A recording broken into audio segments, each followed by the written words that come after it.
ગાંધીનગરના ભૈયલમાં નવરાત્રીમાં થયેલ બબાલ બાદ ગેરકાયદેસર બાંધકામો પર ડિમોલેશનની કામગીરી કરવામાં આવી। ભૈયલ ડિમોલેશન મામલે હર્ષ સંઘવીએ પણ પ્રતિક્રિયા આપી છે।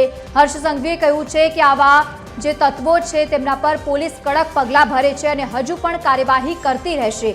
તેમણે કહ્યું છે કે આ તોફાનીઓની ક્રાઇમ કર્મ કુંડળી ભેગી કરવામાં આવી હતી અને ત્યારબાદ હવે આ કાર્યવાહી કરવામાં આવશે।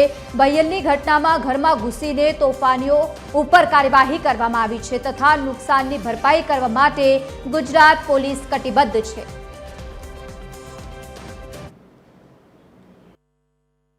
રાજ્યના નાગરિકોના હિતમાં સુરક્ષિત રાખેલી જગ્યાઓ પર કબજાઓ નિકાલ લાવ્યા છે, પણ એ લોકોની આખી ક્રિમિનલ કુંડલીની અંદર ઘૂસીને પોલીસ દ્વારા આવા લોકો બીજી વાર પથ્થર તરફ નજર ના કરે તેવી પ્રક્રિયા હાથ ધરવામાં આવી છે।